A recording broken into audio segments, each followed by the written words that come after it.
Film की शुरुआत एक नष्ट हो चुकी दुनिया से होती है, जिसका दोष एक विशालकाय मेट्रोइड पर है। यह जमीन से टकराया और सब कुछ जलकर राख हो गया। अब जमीन पर सिर्फ एक छोटा सा शहर है और कुछ बचे हुए लोग बचे हैं। ये सभी लोग एक चर्च के अनुयायी है, जहां पुजारी एक कुलपति है। यहाँ के नियम बहुत सख्त है और हर किसी को किसी भी कीमत पर उनका पालन करना पड़ता है। और इस शहर में ग्रे नाम की एक चुड़ैल भी है, वो हर किसी की इच्छा पूरी करती है। इसलिए अब चर्च का मानना है कि लोग भागकर ग्रे के नए समुदाय में शामिल ना हो जाए। इसलिए कुलपति ने प्रवर्तक को ग्रे को मारने का आदेश दिया। उसने उसके पैरों के नीचे से सहारा खींच लिया और जैसे ही कुलपति यहां से चला गया, ग्रे ने अपना जादू दिखाया। उसने प्रवर्तकों में से एक को सम्मोहित किया। उसने उसे यह भ्रम दिखाया कि वह मर रहा है और उसे मारने के लिए उसने अपनी रस्सी पर गोली चलाई। लेकिन असल में यह गोली ग्रे की रस्सी पर चलती है और ग्रे उसे मारने से बच जाता है। फिर ग्रे उसे एक और भ्रम दिखाता है, जिसमें ग्रे उसे मारने के लिए उसके पास आ रहा था। तो आप देख सकते हैं कि उसने वास्तव में अपने ही साथी को मार डाला। सारा शोर सुनने के बाद प्रवर्तक वापस आया और सबसे पहले उसने ग्रे के कब्जे में मौजूद इस सैनिक को मार डाला। उसके बाद उन्होंने ग्रे को हर जगह खोजा, लेकिन उन्हें ग्रे कहीं नहीं मिला। वह यहां छिपी हुई थी, लेकिन उसने सबको दिखाया कि ग्रे यहां नहीं है। और फिर वह यहां रुका और प्रवर्तक के सभी सैनिकों को एक एक करके मार डाला। जब उसने प्रवर्तक की गर्दन पर चाकू रखा तो प्रवर्तक ने कहा, मुझे मार दो, लेकिन ग्रे ने उसे नहीं मारा और यहां से चला गया। अब सीन कट गया है और हमें लड़के दिखाए गए। वो एक सुरंग के पास से गुजर रहा था। अचानक बहुत सारे डकैतों ने उस पर हमला कर दिया। उसकी अपनी बंदूक में से घोड़े से उतरने की कोशिश करता है। अचानक एक दो मुआ सांप डाकोइड पर हमला करता है और उसे मार देता है। उसके बाद बॉयस बाकी डाकोइड से लड़ता है। जब वो अपने कौशल से किसी को मारता है तो वो अपनी बंदूक से किसी को गोली मारता है। और इस तरह से सब कुछ मैनेज करके हमें पता चलता है कि बॉयस कोई साधारण व्यक्ति नहीं था। वो एक इनाम शिकारी था और अपने काम में भी बहुत अच्छा था। हमें फिर से ग्रे दिखाया गया है, जो रानी और उसके खास आदमी से मिलने आया है। दरअसल रानी चाहती थी कि ग्रे उसके लिए एक शेप शिफ्टर की शक्ति लेकर आए। ग्रे रानी से भारी कीमत मांगता है और कहता है कि मैं तुम्हारा काम अगली पूर्णिमा तक कर दूंगा, जो कि सिर्फ 6 दिन दूर थी। वे दोनों यहां से चले जाते हैं और थोड़ी देर बाद रानी का खास आदमी यहां आता है और ग्रे से कहता है कि वो रानी का काम ना करे, क्योंकि उसे लगता है कि रानी जो करना चाहती है वो ठीक नहीं है। हैरानी की बात यह थी कि ग्रे उसकी बात से सहमत था। ग्रे इस आदमी की बात नहीं सुनना चाहता था, लेकिन क्योंकि उस पर एक श्राप था कि वो किसी की इच्छा को मना नहीं कर सकता था, इसीलिए उसने भी इस आदमी की इच्छा को स्वीकार कर लिया। अब कहानी में ट्विस्ट यह है कि ग्रे इन दो विपरीत इच्छाओं को कैसे मैनेज करेगा। अब वो अपनी शक्तियों से पूरे खोए हुए देश में शेप शिफ्टर को ढूंढना शुरू कर देती है। उसे मारना है। वह अपने सपने में देखती है कि बहुत सारे लोग शेप शिफ्टर का शिकार करने आए थे, लेकिन फिर वे सभी उसका शिकार बन गए। उन सभी को मारने के बाद शेप शिफ्टर ने उसे जोर से मारा और यहां डर के मारे ग्रे का जादू भी टूट गया। दृश्य कट जाता है और हमें रानी दिखाई जाती है, जो इस समय राजा के साथ थी। पहली बार हमें राजा दिखाया जाता है, जो बहुत बीमार है और बिस्तर पर है। ग्रे बॉयस से मिलने आई है क्योंकि बॉयस यहां सबसे अच्छा शिकारी था और ग्रे को अपना मिशन पूरा करने के लिए ऐसे आदमी की जरूरत थी। वो शेप शिफ्टर को मारने के बदले उसे अच्छे पैसे देती है। ग्रे खुद बॉयस के साथ खोई हुई जमीन पर जाना चाहती थी, जहां शेप शिफ्टर का बिल है। दरअसल शेप शिफ्टर को वहां मारा जा सकता है और उसकी शक्ति पर कब्जा किया जा सकता है, कहीं और नहीं। बॉयस ग्रे को सचेत करता है कि यह रास्ता बहुत लंबा हो सकता है और इसमें कई खतरे हो सकते हैं। इन खतरों में कई तरह के राक्षस और टूटी सड़कें होंगी। ग्रे हर तरह की मुश्किलों को पार करने के लिए तैयार था।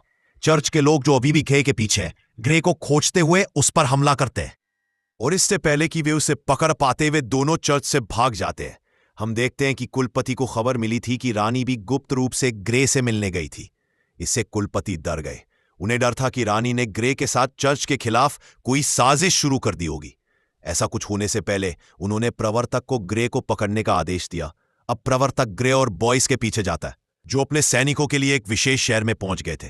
यहां ग्रे और बॉयस के दोस्त के घर पे रहते हैं। यहां हमें बॉयस के अतीत के बारे में पता चलता है। वो इतना अच्छा शिकारी कैसे?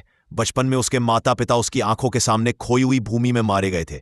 उसके बाद अपने अस्तित्व के लिए उसने राक्षसों और शिकारियों से लड़ाई की और आखिरकार उस शहर में पहुंच गया जहां आज इंसान रहते थे। अगले दिन वे अपनी यात्रा जारी रखते हैं। वे एक इमारत जैसी जगह पे आ गए थे, जहां से उन्हें केवल बस के जरिए सड़क पार करनी थी। लेकिन जब वे ऊपर आए तो उनका सामना प्रवर्तक और उसके सैनिकों से हुआ। उन सभी के बीच लड़ाई शुरू हो गई। बॉयस एक बहुत अच्छा शिकारी और लड़ाकू था और ग्रे लड़ने के लिए अपनी जादुई शक्तियों का इस्तेमाल कर रहा था। सभी को सम्मोहित करते हुए वो उन पर हमला करती। दूसरी ओर बॉयस किसी पर चाकू से हमला करता और उसे मार डालता, और जब उन्हें लगा कि यह समय आ गया है तो वे जल्दी से एबल बस पर चढ़ गए। लेकिन बहुत सारे सैनिक उनसे लड़ने के लिए उनके पीछे लग गए। ब्रेव बस के ऊपर चढ़ जाती है और बहुत सारे सैनिकों को मार देती है। वो उनसे लड़ती है जबकि बॉयस बस के अंदर उनसे लड़ रहा था। प्रवर्तक देखता है कि ये दोनों उनके हाथ में बिल्कुल नहीं है। वो अपने सैनिकों को इस बस की केबल काटने का आदेश देता है। केबल टूटते ही बस नीचे गिर गई, लेकिन वो अभी भी एक चट्टान से जुड़ी हुई थी। ग्रे अपने चाकू की मदद से बस के ऊपर चढ़ने की कोशिश करता है। जब बॉयस इस फिसलन भरी चट्टान पर चढ़ने की कोशिश कर रहा था, तभी पीछे से दूसरी केबल कट गई और उनका सहारा खत्म हो गया। लेकिन अपने चाकुओं का इस्तेमाल करते हुए वे आखिरकार उस चट्टान पर चढ़ने में कामयाब हो गए। यह देखते हुए प्रवर्तक ने ग्रे को गोली मारने के लिए अपना स्नाइपर निकाला, लेकिन स्नाइपर के लेंस के जरिए ग्रे ने प्रवर्तक को फिर से सम्मोहित कर लिया। उसे लगा कि वे वहां से चले गए हैं और इस तरह वे दोनों उनसे बच गए। पूरी लड़ाई के दौरान बॉयस को गोली लगी थी, जिसकी वजह से वह बहुत दर्द में था। बॉयस खुद अपने शरीर से यह गोली निकालता है और ग्रे उसके घावों पर ताके लगाता है। वो रानी को दिखाना चाहता है कि वह गर्भवती है। रानी को एक वारिस मिल गया। अब उसे राजा को प्रताड़ित नहीं करना था। रानी का व्यवहार राजा के साथ अच्छा नहीं था। वह भी राजा से अलग होना चाहती थी, लेकिन राजा से अलग होने के बाद रानी से मिली शक्ति खत्म हो जाएगी। वह तुरंत राजा को मार देती है और सभी से झूठ बोलती है कि उसकी मौत उसकी बीमारी की वजह से हुई है। ये लोग अब एक ऐसे शहर में पहुंचते जहां उनके पीछे बहुत सारे राक्षस हैं। ये अजीब दिखने वाले जीव इंसानों जैसे दिखते थे, लेकिन देखने में बहुत डरावने थे। ग्रे पर हमला करने से पहले लड़के ने उस पर तेल फैलाया और आग लगा दी। क्योंकि वह इन जीवों की कमजोरी जानता था, इसलिए उसे आग से डर लगता था। लेकिन ये राक्षस उससे कहीं ज्यादा चालाक थे। बॉयस ने उन राक्षसों को मारना शुरू कर दिया जो उसके पास आ रहे थे, और इस तरह इन दो इंसानों को इतने सारे राक्षसों से बचते हुए देखकर राक्षसों का सरदार हैरान रह गया और वो प्रकट हुआ। उसे देखते ही ग्रे ने उसे सम्मोहित करके अपना जादू चलाया। उसने इन सभी प्राणियों को अपने से दूर करने का आदेश दिया। उसके बाद जैसे ही उसे मौका मिला, उसने अपने हाथों से आग निकाल ली और इन राक्षसों के सभी प्राणी यहीं नष्ट हो गए और आखिरकार वे पीछे रह गए। आगे जाकर बॉयस ने उससे पूछा, मुझे तो आग का एहसास ही नहीं हुआ, तुमने वह आग कैसे जलाई? तब ग्रे ने उसे सच बताया कि मैंने वहां कोई आग नहीं जलाई, मैंने तो बस इन सभी राक्षसों को माया दिखाई। राक्षस अपने विचारों और आग के डर से मर गए। अब अगला शहर खोई हुई जमीन थी। थोड़ी ही दूरी पर लड़का उसे फिर से रोकता है और कहता है, सोचो, आगे बढ़ना बहुत खतरनाक है, तुम्हारी जान जा सकती है। अब ये लोग बातें करते हुए पुल पार कर रहे थे। तभी उन्होंने देखा कि सेनापति अपनी सेना के साथ उनके पीछे आ रहा है। उनके सामने पुल था, बचने का कोई और रास्ता नहीं था। फिर ग्रे को एक और विचार सूझा। वह पुल पर तेजी से दौड़ने लगी और प्रवर्तक भी ट्रेन की गति बढ़ाते हुए ग्रे को कुचलने की योजना बनाता है। लेकिन एक बिंदु पर जाकर प्रवर्तक को पता चलता है कि यह पुल वास्तव में टूटा हुआ था। उसकी गति इतनी तेज थी कि वह ब्रेक भी नहीं लगा सकता था और पुल के अंत में ग्रे कूद गया। जाओ उसे लेटे हुए बॉयज ने पकड़ लिया और उसकी जान बच गई, लेकिन प्रवर्तक और उसके सभी साथी यहां मारे गए। जब कुलपति को पता चला कि उसके सभी साथी मारे गए तो वह डर गया। इसलिए वह सभी को यह दिखाने की कोशिश करता है कि रानी ग्रे से मिलकर इस जगह को नष्ट करना चाहती है। जैसे ही रानी को इस बारे में पता चलता है, वह अपने खास आदमी को प्यार के नाम पर अपने करीब लाकर उसे मनाने का फैसला करती है। वह उसके जरिए कुलपति और उसके सभी लोगों को मार देती है। आखिरकार ये लोग खोपड़ी नदी तक पहुंच गए थे। वह जगह थी जहां शेप शिफ्टर रहता था। थोड़ी देर में पूर्णिमा आने वाली थी। ग्रे ने देखा कि यहां बहुत सारी मानव खोपड़ियां थीं। बॉयस ने कहा कि यह सभी उन लोगों की खोपड़ियां हैं जो शेप शिफ्टर का शिकार करने आए थे। अभी भी सोचने का समय है। लेकिन ग्रे उसकी बात नहीं सुनता और बड़ी चांदी की कीलों पर कीले लगाता है।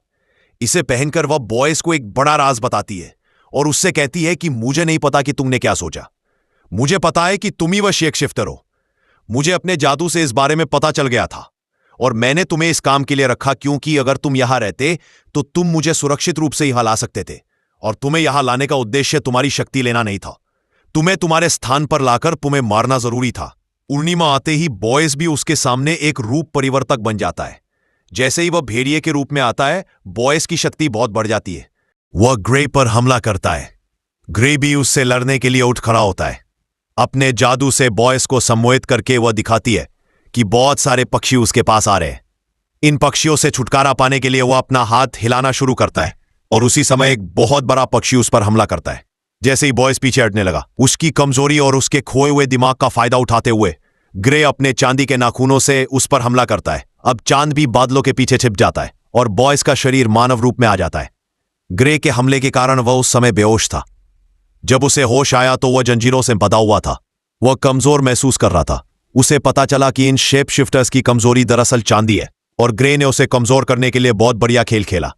जब उसने उसके शरीर पर कीलें ठोकी तो उसने उसके शरीर में एक चांदी का सिक्का डाला, जो अब उसके शरीर में प्रतिक्रिया करके उसे कमजोर बना रहा था।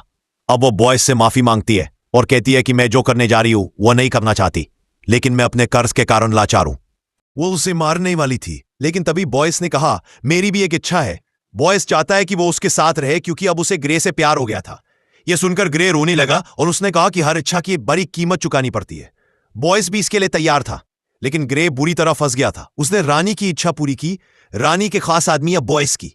जैसे ही पूर्णिमा फिर बादलों से बाहर आती है, बॉयज एक शेप शिफ्टर में बदल जाता है और ग्रे बेरहमी से उसके शरीर पर खंजर से वार करता है और उसे मार देता है। उसके बाद यह दृश्य कट जाता है और हमें अगली सुबह का दृश्य दिखाया जाता है। ग्रे के हाथ में हम बॉयज की भेड़िए की खाल देखते हैं। जैसे ही ग्रे वापस आती है, वो देखती है कि आज सभी लोग बहुत खुश थे क्योंकि वे चर्च की सरकार से थक चुके थे और उनके लिए उम्मीद की एकमात्र किरण ग्रे थी। ग्रे के आते ही वो अपना विरोध शुरू कर देता है और वे सभी बर्बर बन जाते हैं। वे चर्च पर हमला करते हैं और चर्च का क्रॉस भी गिरा देते हैं। ग्रे सबसे पहले रानी के खास आदमी के पास जाता है। वह उसे बॉयज की खाल देती है और कहती है कि रानी को इस पर अपना खून लगाना होगा, तब इसकी शक्ति रानी के अंदर जाएगी। इस खाल को पकड़कर वह आदमी कहता है, मैंने तुमसे एक इच्छा मांगी थी कि तुम रानी की इच्छा पूरी ना करो। ग्रे उसे एक ट्विस्ट बताता है। रानी दरअसल शेप शिफ्टर बनना चाहती थी और बॉयज को पाना चाहती थी, लेकिन वह नहीं जानती थी कि शेप शिफ्टर सिर्फ एक ही है, बॉयज। रानी को शेप शिफ्टर बनाने के लिए मुझे बॉयज को मारना पड़ा और तुम्हारी इच्छा थी कि तुम इस रानी को पाओ। अब जब बॉयज मर चुका है तो रानी भी तुम्हारी है। अब जब रानी को पता चलता है कि बॉयज मर चुका है तो वह पूरी तरह से टूट जाती है। वह पूरी रात इसी गम में रही। पूर्णिमा तक उसने अपनी रस्म पूरी नहीं की और जैसे ही सुबह के सूरज की रोशनी शेप शिफ्टर की त्वचा पर पड़ी, वह त्वचा आग की तरह जलकर राख हो गई। गुस्से में रानी अपने खास आदमी गायरस को मार देती है, जो इस समय रानी के पास आया था। लेकिन जब वो बाहर गया तो उसे एहसास हुआ कि उसने अपनी भावनाओं में बहुत बड़ी गलती कर दी थी। उसने गायरस को मार दिया था, जिसकी सेना के जरिए वो बाहर के लोगों से लड़ सकता था, जिन्होंने विद्रोह कर दिया था। सीन कट जाता है और हमें बॉयज दिखाई देता है, जो सुबह होते ही होश में आ गया। जब वह मरा तो वह एक शेप शिफ्टर था। उसका जीवन उसकी त्वचा में था क्योंकि रानी ने उसकी त्वचा का उपयोग नहीं किया था। उसका जीवन बॉयज में वापस आ गया और वह फिर से जीवित हो गया। गुस्से में बॉयज ग्रे के पास आता है। वह उससे पूछता है, तुमने मुझे क्यों मारा, हालांकि मैं चाहता था कि तुम मेरे साथ रहो। ग्रे ने उसे सच बताया कि मैंने भविष्य पहले ही देख लिया था। मुझे पता था कि रानी तुम्हारे साथ रहने के लिए एक रूप परिवर्तक बनना चाहती थी।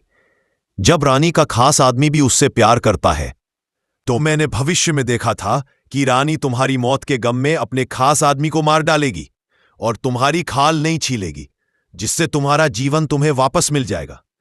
इस तरह रानी, उसके खास आदमी और तुम तीनों की इच्छाएं पूरी होंगी। बॉयज को यह जानकर बहुत आश्चर्य और खुशी हुई, क्योंकि अब ग्रे, जिससे वो प्यार करता था, उसके साथ रहने वाला था। वे दोनों अपने अगले मिशन के लिए साथ साथ निकल पड़ते हैं और बस ये फिल्म यहीं खत्म होती है।